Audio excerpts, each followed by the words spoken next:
Okay, so we are going to cover chapter 4 from this APRP 580. So the title is nothing but basic risk assessment concept. So it will give you an idea of overall risk assessment related stuff. What is a risk, how we need to calculate, and what is its outcome. So it gives the basic understanding of risk based inspection concepts. Okay, so chapter 4 basic risk assessments concepts.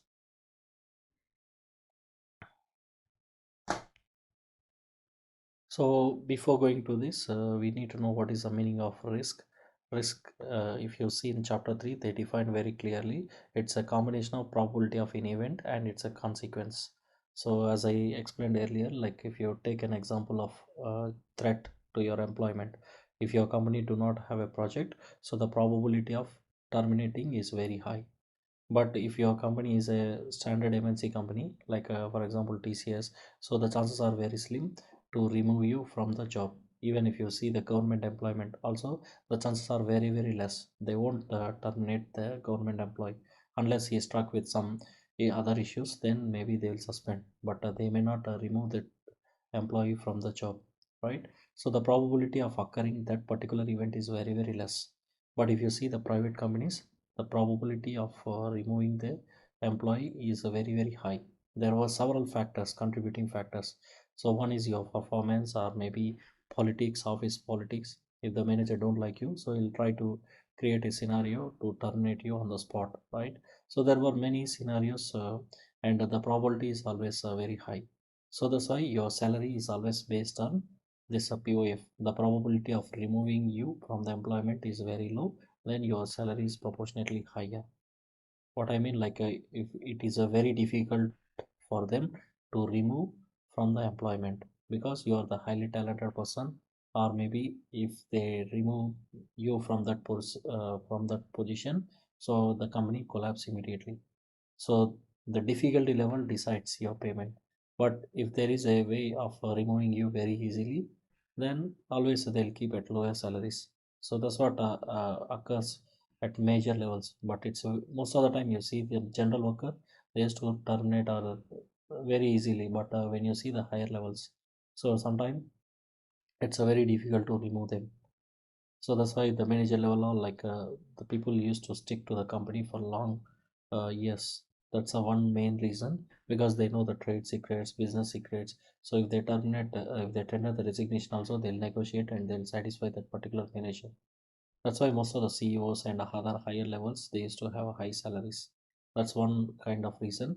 And consequences. So based on the consequences, so they'll try to compromise. Sometimes, like if this guy left the company, there is no issue, then they'll keep it inside. But sometime if this guy goes out, so maybe the next day the share value or the market value will collapse. So that's what we need to assess these risk levels. So before taking any decisions, so in some situations, the risk is a deviation from the expected. When probability and consequences are expressed numerically, so risk is nothing but a combination of these two. So if you multiply the probability of failure and with the consequences of failure, that product, that number we called as a risk. So most of the time we'll represent the risk in matrix with some numbers. Okay, so you can see here, so probability of occurrence into consequence of failure is nothing but a risk. You can see here sometimes the probability they can also spell with the name likelihood. Likelihood means the possibility of occurring that event.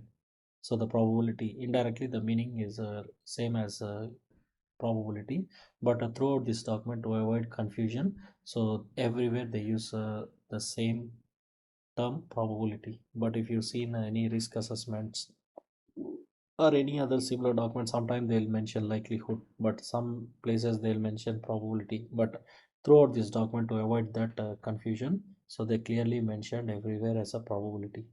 So impact, that is nothing but consequences only. So all the places you can see consequences of a failure, probability. Okay, you can see here probability of occurrence, consequences of failure, probability of failure. So that is nothing but POF and COF, probability of failure and consequences of failure. So if you multiply these two, risk is nothing but probability of failure multiplied with consequence of failure. So the entire document is based on this equation.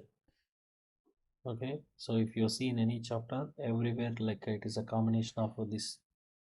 So probability of failure multiplied with the consequence of failure. You can see here, reduce risk. So reduce the threat, increase the capacity. So sometime like they got a project, so the threat is reduced, then the risk also reduced. So this is what we call as a risk equation. Then risk is nothing but a combination of probability of some event occurring during a time period of interest and the consequences. So in mathematical terms, so we can use this equation. So risk is nothing but probability multiplied with the consequence. So likelihood is also the synonym, so which we are using for probability. You can see here risk is nothing but probability or likelihood. That is nothing but vulnerable, exposure, threats, mitigation controls. Impact is nothing but the criticality. So some people they suffer immediately because they need to make the payment, rental payment, bill payments, all these things. But some people are rich people, like it doesn't make any impact. So if they lose salary also, there is no impact because they already have huge amounts as a saving. So there shouldn't be any problem, major impact. So however, the probability is used throughout this document for consistency. So probability most of the time, if you see the gambling, so it is as directly related with the probability, the chances of winning. Or if you, for example, if you take a tossing a coin, if you see the 2020 matches or IPL matches, when tossing the coin, so the probability is 50-50. So either you can win or you can lose. Simple. But if you go for this dice game, the probability is changing. So all these if you go to the chess or any gamblings, all these things, so the probabilities are different based on the number of events and the items involved. So that's why most of the time the failure rate is very high. Most of the time when we enter into a casino, so we'll come back with empty hands or even with a negative balance. So that is based on this probability because the prediction is very less. So effective risk assessment should be rational, logical, structured process that contain at least two steps. So you can see rational, logical, and structured process. So if you want to implement all these things, so you need to make it like a logical. For example, if you see the risk assessment in Japan, so the chances of getting the earthquake is very high. But if you talk about India or some countries, so geographically there is no chance of getting a earthquake. So there, if you mention about earthquake, all these things is useless. So you need to make it like a, something like logical and most relevant to that particular process. Okay, you can see here. So impossible. So impossible earthquake coming impossible. Here, certain, very certain. In Japan, you can say like in Japan, Indonesia, some islands always used to get these earthquakes. And if you see tossing a coin, the probability is a 50 percentage. But when you deal with a dice, so this is a 1 by 16, 1 by 6, nothing but always when you throw it, so you will get a 1 out of 6. That is nothing but 16 percentage. Okay, so that determine how significant the risk. So if you want to get an idea about the risk, so you need to know how significant the risk is. So whether it is like a normal level or medium level or high level, and the next one, whether we can accept the risk or not. Sometime losing a job, so we can accept or not. So if you have some backups, maybe we can immediately accept. So sometime if it is impacting means, so we may take some backup plans, or we may start searching the job while working for the current company, so we may do some searching in the background. But some people, they already have some backups, what they do, so once they come out of the company, then only they start searching. So they don't bother about losing the job. So meaning they are accepting that risk. But so for some people it is not tolerable, so immediately they'll start searching for a new vacancy. Okay, you can see here. So that's what you can classify as a low level of risk, medium level, high level. So those based on salaries, so it looks like a very high level of risk. So sometime maybe they resign and they join other company, the next day they terminate him because not matching the qualifications or experience. But the other company haven't terminated him, but this guy maybe overconfident and resigned that company. So he lost both jobs. So come on to the streets. So that's why sometimes we need to do a calculated risk assessment. So it should not like immediately we take the decision. And sometimes what we do, like we'll take the opinions of others, like colleagues or any close relatives or siblings, like they will discuss and they will gauge the risk severity and then they will go for the decision making. So when you see these kind of things, so the decision is not very instantaneous. It will take some time and also it will take some expertise. Okay. So best example, if you see the how we can reduce the risk of Alzheimer's or like a heart stroke, all these things, and doctors used to give some suggestions. So at the early stage, so try to take less risk and try to take a diet on time and go for physical exercises, all these things, and also mingle with the social activities. So the chances of getting the heart stroke or any other diseases is very less, right? So these are all like by following some steps, so we can mitigate or we can reduce the level of risk. So that's what the two things are very essential. So you need to do the first one is how significant the risk is. So for some people, so it's nothing. So they just ignore, no problem. If they remove or if they terminate me from the employment, shouldn't be any problem. I already had my own land or own business. I'll take care of that. So they'll just ignore that level of risk. But for some people, it's a bread and butter. So they used to think of it every day until they terminate him from the employment. So that's why like it depends. If you see the perception, totally it's a different. For some people it's a very low level, but some people it's a very very high level. And some people they can accept it up to certain level, but for some other people, so immediately they need to take some corrective actions. Otherwise, it will damage his personal life, especially the married people. Why they are not? They are sticking to the same company because of this. So they are accepting the risk and they are continuing with the same job. So the biggest business risk sometimes like unknown factors. So like as we see like pandemic, the COVID-19. So some companies never expected this kind of thing, especially the hotel business, aviation, transportation. So entirely damaged. So that is what the unknown threats or unknown risk. Sometimes political risk and violence. So if you see the Myanmar and Sri Lanka, some countries, so because of the government and political issues, so some people they lost their businesses. Even if you see the Russian war, also causing some threats to the business directly. And natural catastrophes like earthquake, tsunami, all those things. Then legislation or regulation changes due to wars or due to the trade agreements. Okay, then market developments. So there is no demand for these phones. Like for example, if you see the Nokia phone, there is no demand, they close the business. So we need to upgrade time to time. So these are all like climate changes. So you see, last week I think forest fires in Canada.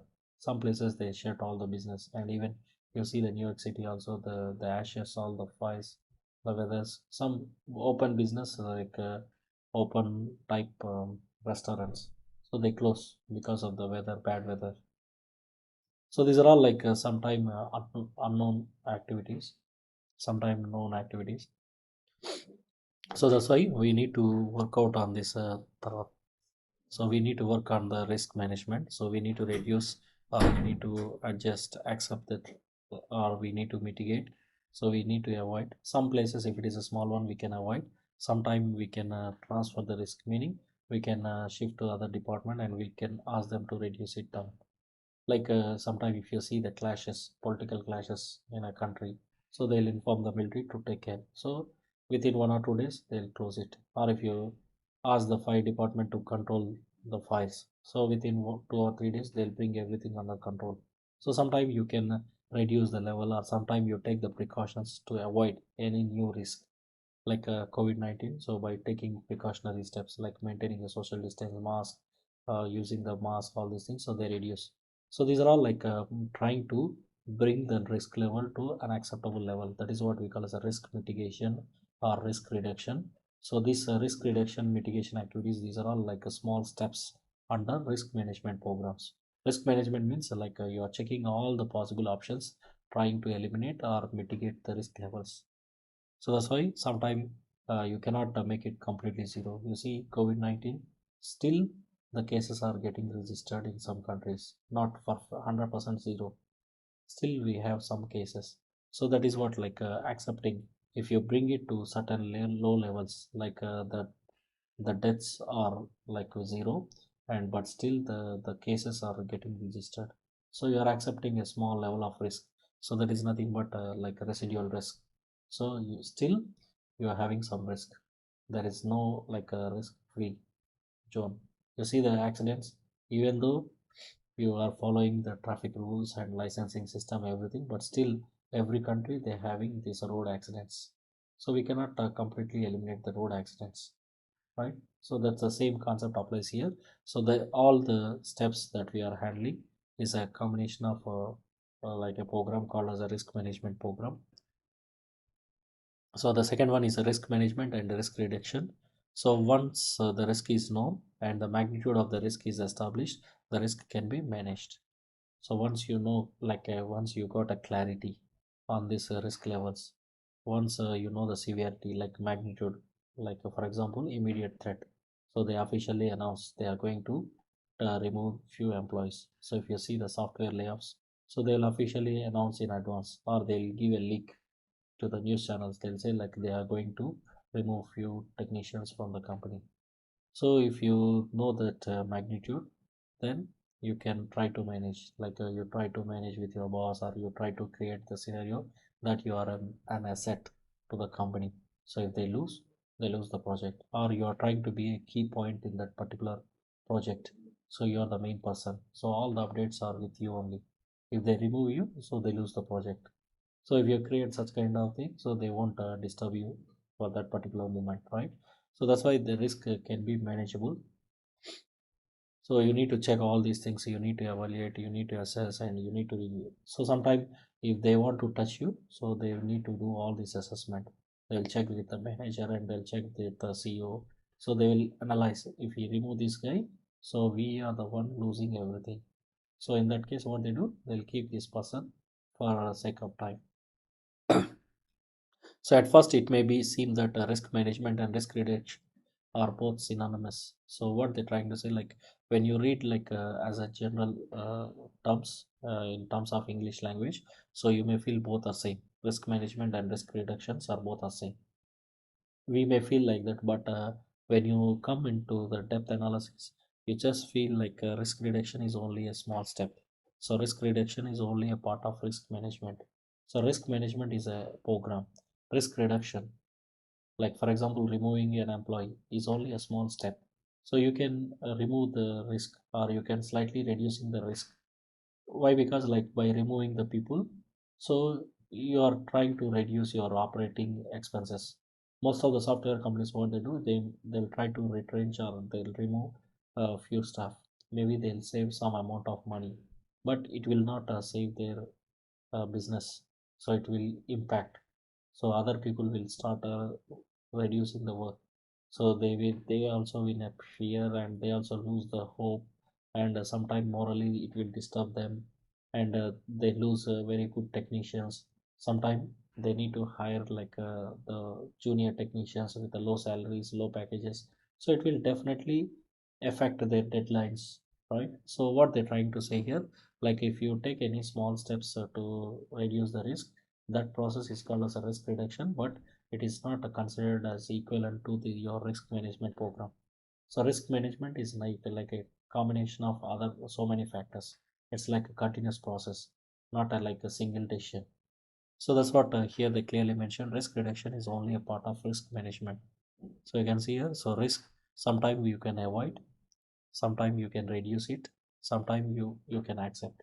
So you think like by keeping this particular technician, so you may lose the amount of money, but the problem is, so the business also will collapse. So if I remove this, so this guy will take all the projects along with him, and immediate threat to the business.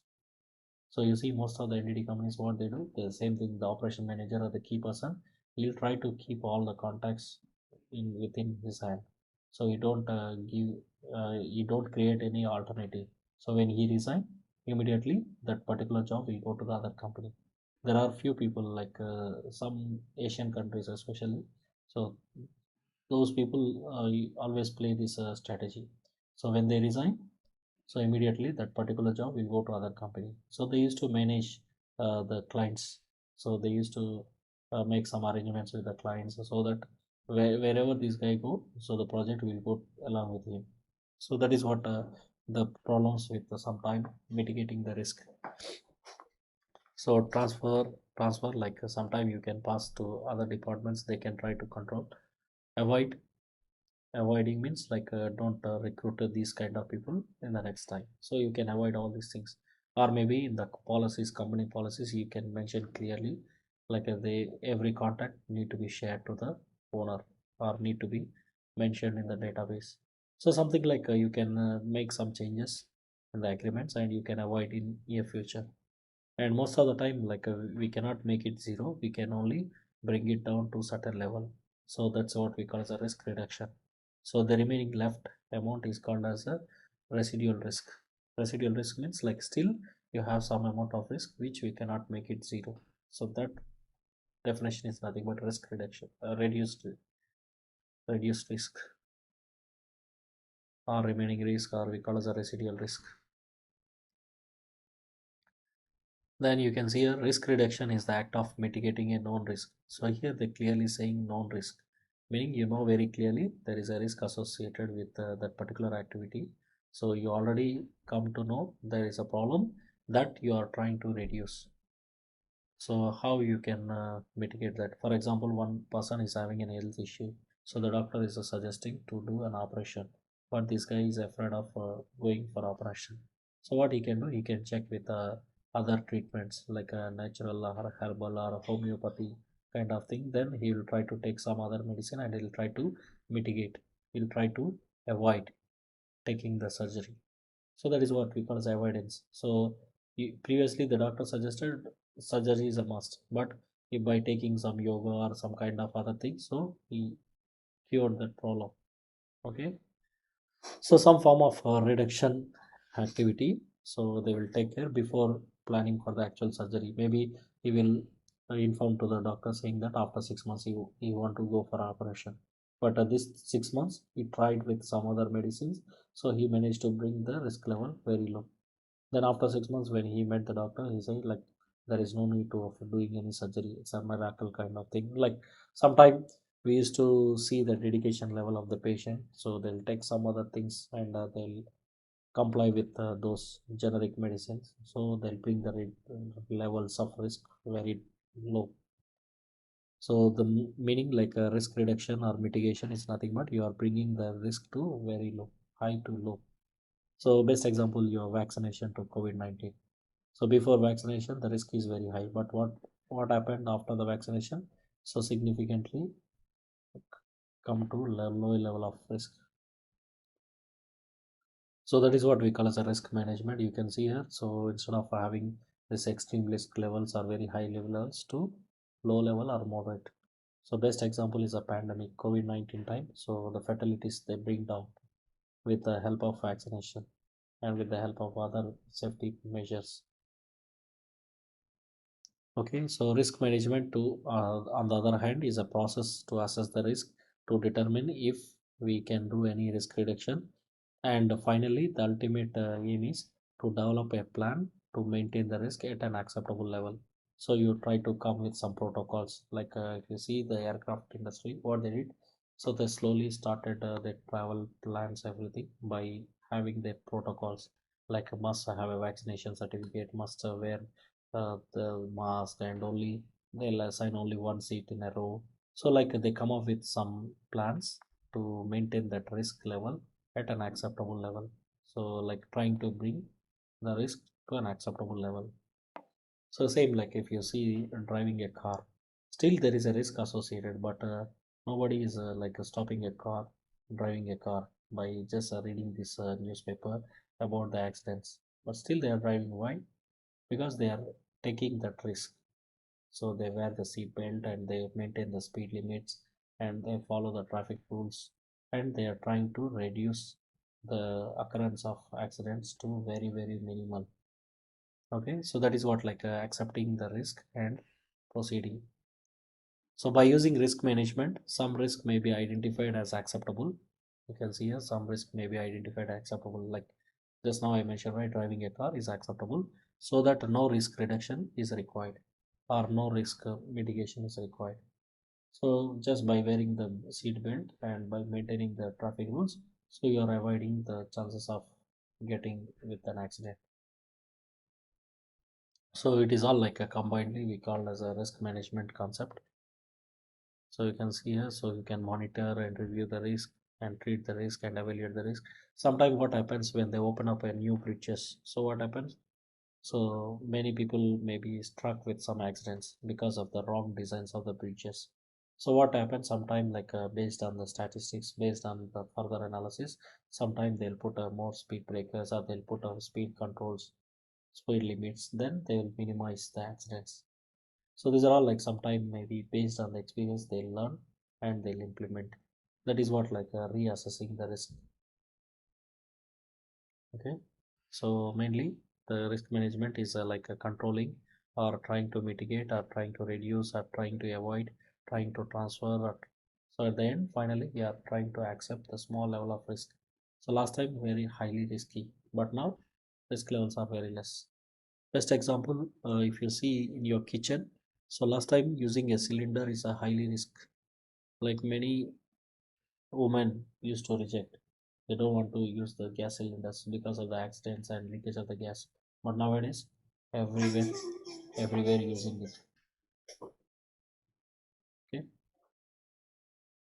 The next one, the evaluation of inspection intervals and due days. So as we seen earlier, like the outcome is nothing but inspection intervals or due dates. So why we are when we go to the hospitals, so what exactly the doctor will do? So he will ask you to revisit. Maybe he'll suggest you like visit next week or maybe come back after 3 months. So here also the same thing. RBI is a slightly a visit to a doctor. So he will assess everything and finally he will come up with an inspection interval. So I will say after 1 week. Okay. Or due dates, like if you see the concept of maternity, like if the woman is pregnant, so they will tell, okay, you must come on this particular date or this is a delivery due date. So by the completion of 9 months, so they'll plan for the delivery. So these are all like a due date. So must happen. Due date means you must visit that particular day. But interval means slightly you can adjust. Maybe they'll ask you to visit on next Monday, but you may go on Tuesday or Wednesday. But due date means must finish on that particular date, like a credit card bill due date.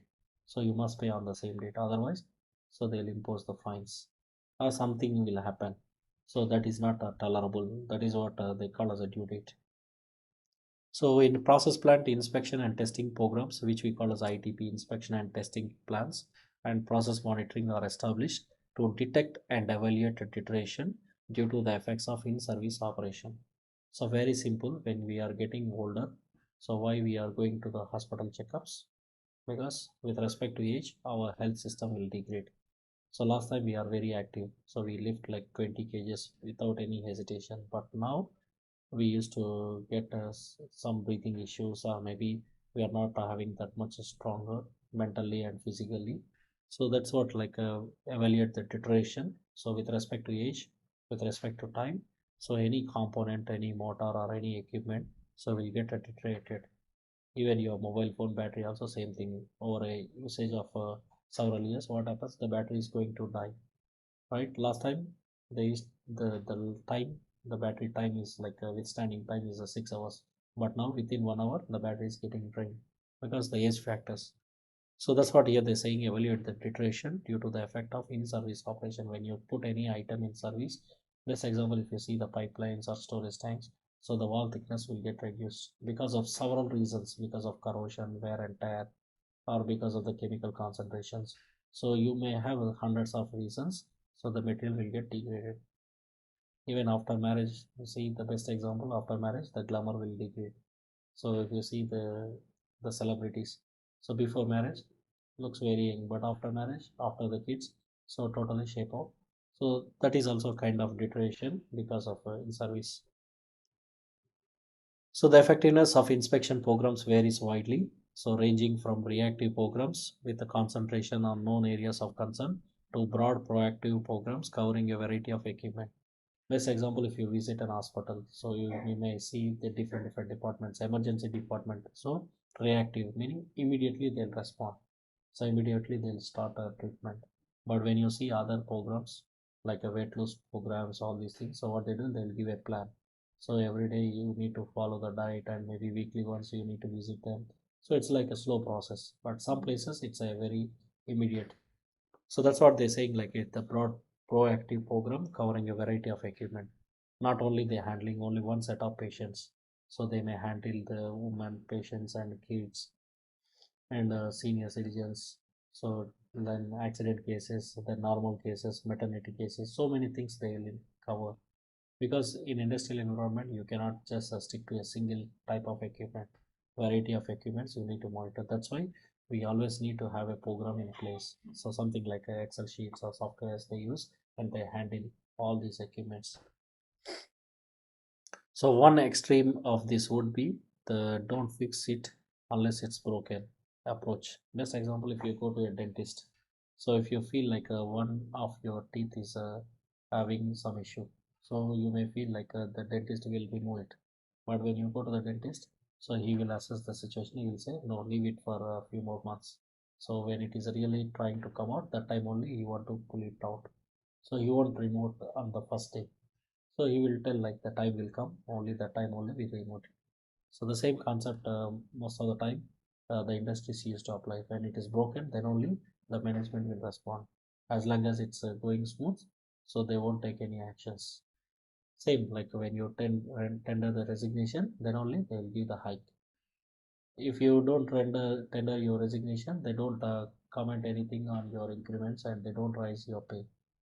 So most of the companies, corporates or some normal small companies, they'll do the same tactics. So when they tender the resignation, then only they'll increase the salaries. So that's a concept. Don't fix it unless it's broken. So the other extreme would be complete inspection on the regular interval basis. So you can see here. So regular inspection interval basis. So you may have your plans like if you see some MNC companies, what they do, even though you're not asking for increment, but yearly once they'll go for a performance review, and based on that they'll increase your salaries. But that salary is usually like 1%, 2%, not even matching the diaper cost of the kids. Like you see like $100 they'll increase $200 one day. If you go to a bar restaurant, so you can easily spend $500 if you go with a group of 5 6 people, right? But the increment just only $100 or $50 in a corporate companies. And moreover, what they'll then like don't reveal this secret to anyone. Most of the time, very popular, right? We know like they'll give only 2%, 3% only. That doesn't make anything like much happier to them, because in a corporate industry, like usually they'll keep the basic salaries very less. So if you reduce 2%, if they give 2%, 3%, so that will yield only a small amount, like a peanuts. But how they are keeping their staff to engage and keep motivating, sometimes they'll give the incentives, bonus, performance bonuses. So that makes them happy to stay with the same company. And also the other allowances like house rental allowances, or any like a special bonuses, and also packages like some discounts when you go for any holiday trips. So you will get some discounts on the hotel stays, all these things like corporate gifts, coupons. So these are all like some baits to the rats, we can say, like the baits to keep them with the same company. So setting the intervals or due dates between inspections has evolved over time. So based on the patient condition, so time to time, like if you see the pregnant lady, so what they do, based on the scenario, like initial days, they will not ask her to visit the more frequently. So they'll say monthly appointments. But when the date come nearby, like almost she completed 9 months, so what will happen? So every day she has to visit the hospital, or maybe she has to get admitted in the hospital and wait for the labor pains. So all it depends on the observation over a period of time. So with the time-based or calendar-based intervals or due dates. So most of the time, so if you see the shutdowns or your inspection strategies, all these things, So they will call you every 3 months once or every 6 months once or during the shutdown. These are all we call as a planned intervals. So either it is a time based or it's a calendar based. So whether you like it or not, so sometime we must go for inspection. So like a fixed intervals. Every 3 months once you need to go inside and take the thickness measurement. Or sometime it's like a calendar based. Only in the summer season or only in the winter season they will go for a shutdown and they close the plant and they go for a shutdown. So these are all like a calendar based, right? So you need to see your schedules, inspection schedules, which location, when it was planned, and which teams. So everything you need to maintain an inspection plan. And nowadays it's like a cloud-based system, so automatically it will give you a reminder. So like something like your doctor appointment or like a credit card reminder. Even you see the food deliveries, so they'll give the alert saying that it's someone birthday today, or maybe your birthday, and they'll give some offers, some coupons, so that you can put an order immediately, right? These are all like based on the cloud, so automatical alerts. So you can schedule the call and you can plan the person standby and you can ensure the timely implementation of your inspection schedules. You can see like a calendar based, so weekly once or monthly twice. You can see every month Friday only the schedule. So best example your prayers. You see the Muslim candidates are like Christians, so they'll go only Sunday, but Muslims every Friday. So they'll fix the times. So that time, irrespective of anything, they'll go for this prayer. So the same thing applies for your inspection plans as well. So with advances in the inspection approaches, so and better understanding of the type and rate of deterioration, so inspection intervals or due dates become more dependent on the equipment condition. So here we can summarize with a single word, that is nothing but a condition based inspection. Just imagine an hospital scenario. So if the patient condition is very critical, so the inspection interval is very less, meaning more frequent inspections. So the doctor used to visit hourly basis. Every 1 hour, he will go and check the condition of the patient. Or if sometime the patient is a celebrity, so also the same thing occurs. Frequent every half an hour, the main doctors will go and visit this particular celebrity and they'll talk to him nicely and they'll collect the details, more details. So most of the time, if you see the hospital environments, if the patient condition is more critical, so the doctor's presence is very high.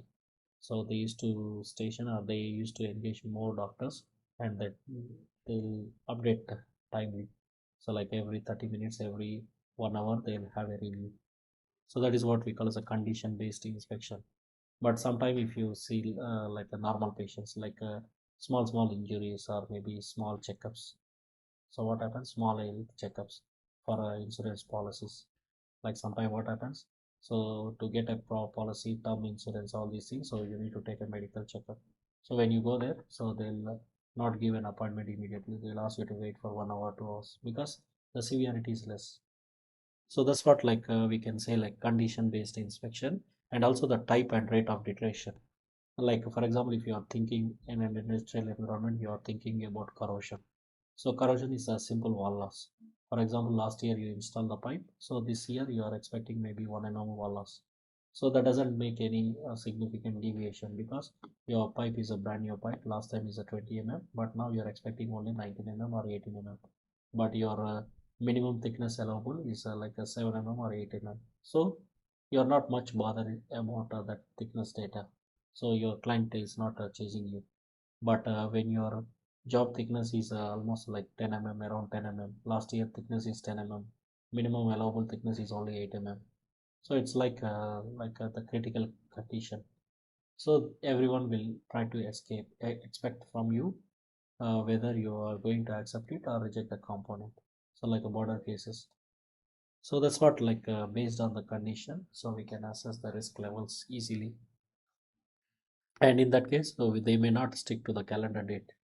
So for example, if you see the maternity, so during the labor pains, so maybe the doctor will say, okay, tomorrow we'll do the surgery, but in the midnight or early morning, she will get a call. So the nurse will call her saying that she started getting the pains. So within few minutes, the doctor will come and proceed for the labor.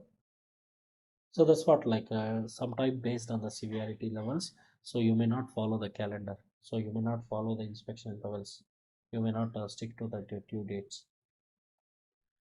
So codes and standards such as APA 510, 570, 653 evolved to an inspection philosophy with elements such as like if you see in all these codes, so they clearly mention like when you are required to do the external visual inspection, or when it is required for internal inspection, or when it requires like the shutdowns, all these things. So based on these codes, they'll create all these inspection intervals timely. So you can see here, so most of the time what happens, the failure is we think like failure is because of age related. Nowadays, you see many people are dying at the early ages. This is a very concerning point, especially in India. I also personally seen, noticed, and also experienced like people are dying at the lower age, even 45 years, 50 years, even 28 years getting a heat stroke, 18 years also getting a heat stroke. And if you see another significant observation is the kids getting matured at a very lower ages, like 8 years, 9 years, they're getting matured. So like premature. So it's a really annoying factors because of the food habits, all this. Last time, so when we say like 16 years, 17 years, they'll get that cycles, all those things. But now it's totally changing. So the pattern is totally getting disturbed because of the corporates or maybe the food cultures, habits, or stress levels. So many things are getting changed in Indian health system. And now slowly some people adopting like the old culture. They are drinking water in a copper tumbler and are taking the food without any like pesticides, like organic food. Slowly some places they started changing all these habits, but almost the damage was occurred. So we see its impacts. So that's what like 89% of failures is not age related. So many people are dying because of the strokes, all these things. But if you see the profile, the the health profiles, very less age, but died. Even some celebrities also died recently due to this heat strokes. So that is like some factors we need to consider.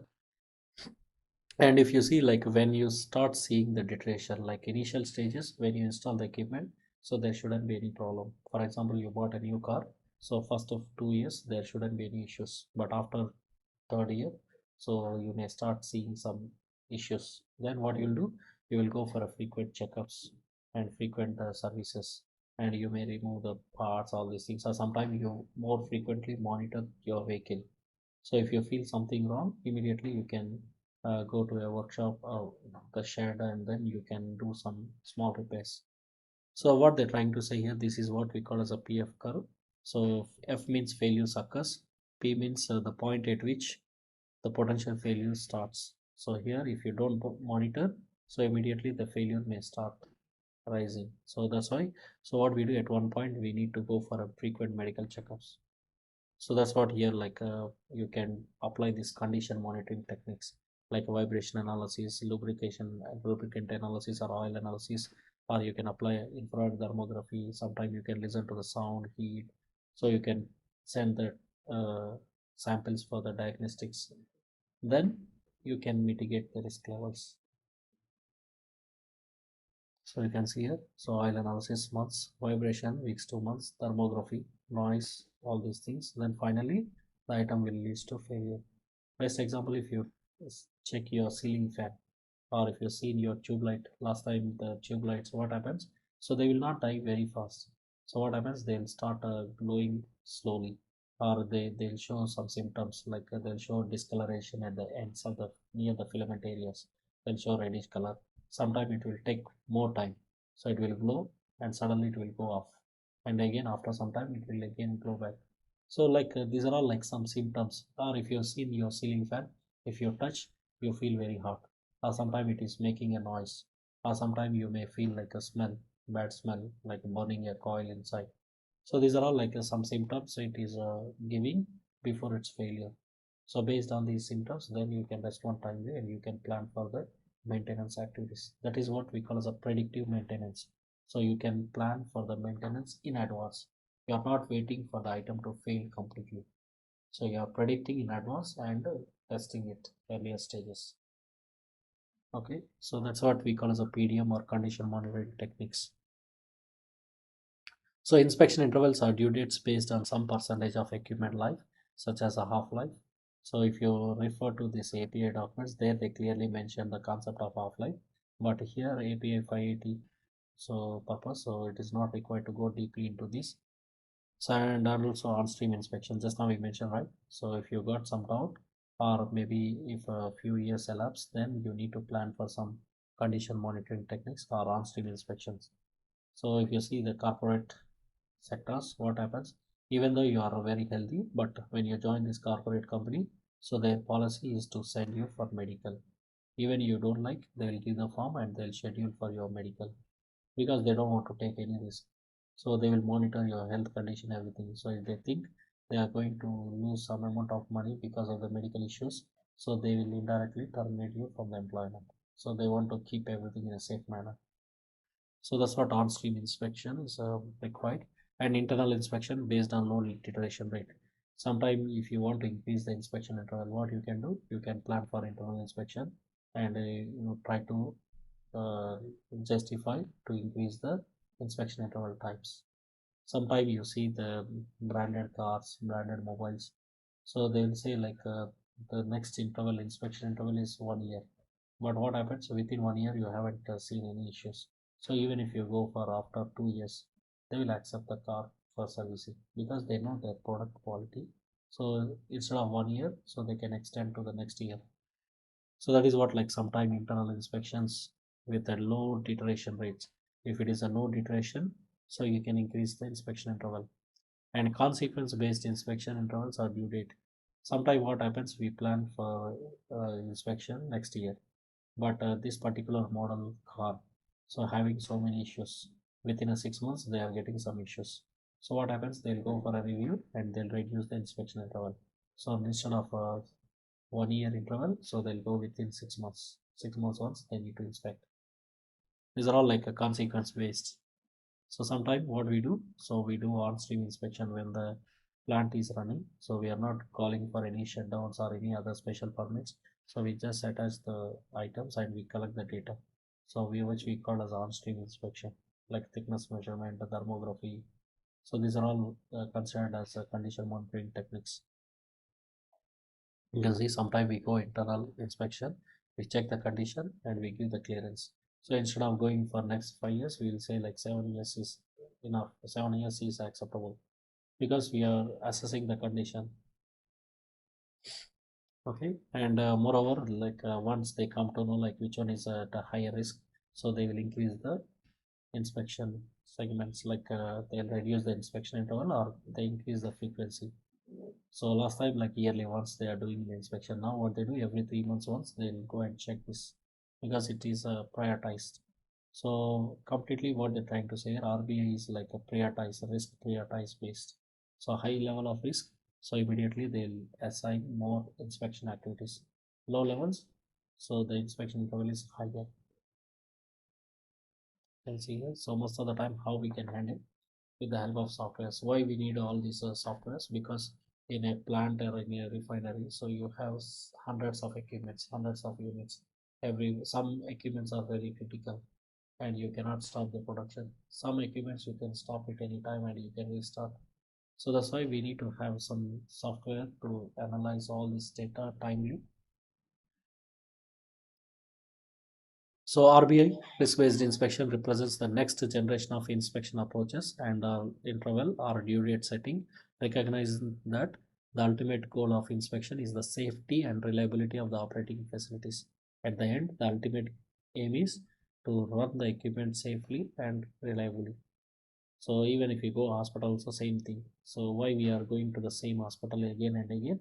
Because of the reliability. So they can operate everything safely. There won't be any like side effects. So the treatment is very good and no side effects, and we can believe that particular doctor. So that is what the safety and reliability. Okay, so that we can reduce the risk level to very low, and they can maintain the customer relation for long time. And also if you see this curve, safety and reliability curve, you can see initial stages you need to spend money, but this is on like a procurement stage. So you need to spend money for the initial investments, trains, all these things. But in the middle, you can start making money. So this is where the business, all the business will works. So what they do, the rich people, they'll set up the business and they'll make money. And when it comes to the failure stages, so they'll start spending money. Like when the equipment is going to die, so they'll replace the equipment. And if you see it here, somewhere all the entity methods also will get involved here. So RBI, as a risk-based approach, focuses attention specifically on the equipment and associated damage mechanisms. Same like a hospital concept, patient and their associated problems. So what type of patient and what would be the expectation? For example, if you go to a hospital for a simple headache, so they will not take into consider as a severe. But if someone went there with an accident, so blood is bleeding, all these things based on the severity, they'll give the top priority. So representing most risk to the facility. In focusing on the risk and its mitigation, RBI provides a better linkage between the mechanisms that lead to equipment failure and the inspection approaches. So what is the ultimate outcome? So the RBI is trying to link the equipment's failure. Like for example, if the equipment is getting some cracking, so immediately they plan for some inspection activities. So the equipment is more prone to get some kind of petty cracking. So they will assign the equity companies to perform and collect the data and start the plans for mitigation. So though there can be many definitions for failure of pressure equipment, in this document failure is nothing but, indirectly they are saying, loss of containment. So failure nothing but, so wherever they mention failure means you are losing the contents, loss of containment. So meaning you are losing the gas, you are losing the chemicals, like the costly chemicals. Why they are all costly? Because they get imposed this fine systems, so they may lose the licenses if the gas is leaking. So if people die, so immediately they lose the license. That's why they used to express as a loss of containment. You can see here.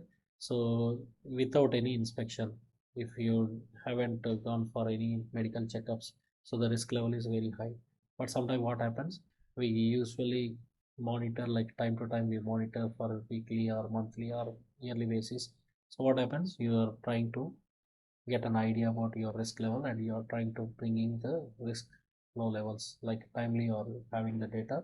You can take some medication or you can take some expert opinion and you can try to mitigate the risk levels. That's why you see this blue color line is going down because of your inspection plans. If you are regularly inspecting, so your risk level will go down. But what happens at this stage, so you can see the straight line, so the curve is coming like this and becomes straight line. So what does it mean? Even though you are increasing the inspection intervals, the risk remains same. So that is what we call as a residual risk. So this is nothing but your residual risk. Okay, even though you are trying to increase the expense, increase the inspection intervals or increase the maintenance activities, but still we cannot remove that particular risk. So that is what we call as a risk mitigation or residual risk. You can see here, risk-based program uses a risk as a basis for prioritizing. So that's what earlier I mentioned, like prioritize risk and managing an inspection program. So how you are handling this?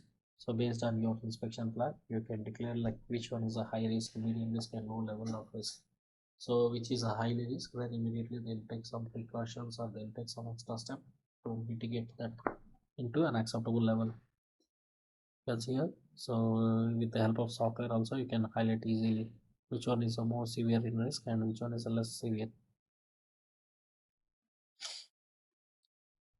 Then overview of risk analysis. Risk is always assessed by identifying credible damage mechanisms, estimating the probability of failure, and assessing the consequence of failure. So as we know, the risk assessment, if you see any industrial environment, if you want to do something inside, we need to submit our risk assessment copy. So which is nothing but estimating the probability of failure and also the assessing the consequence of failure. So and also identifying the risk drivers to enable the development of effective risk mitigation strategies. Sometimes if you engage a qualified technician, so the chances are high to detect the discontinuities. correctly. But if we engage less qualified, so sometimes what happens, they will not do a proper job and they may give a report with some mistakes. So there is always a continuous spectrum of methods available to assess the risk. So you can take any approach. You can assess finally like which one is a highest risk and which one is a low risk. So the methods range from strictly relative ranking to rigorous calculations. Sometimes you can say low, high, medium. Sometimes you can give the numbering also. So the methods generally represents a range of precision for the resulting risk analysis. So meaning like you need to play the numbers also sometime. And analysis results may not be realistic. Sometimes you may come up with the final risk analysis, but it may not exactly repeat your results like what they're trying to say here. So the analysis may not be realistic. So you may think like the risk level will be very minimal, but what happens when you come outside? So the risk level may get increased. Therefore, the risk analysis should be validated. This is an important point. So therefore, the risk assessment, so risk analysis should be validated before decisions are made based on the risk analysis. You can see a risk analysis is nothing but identifying the all risk plus so risk plus a risk assessment plus a positive action to control it. So combinedly we can call as a risk analysis.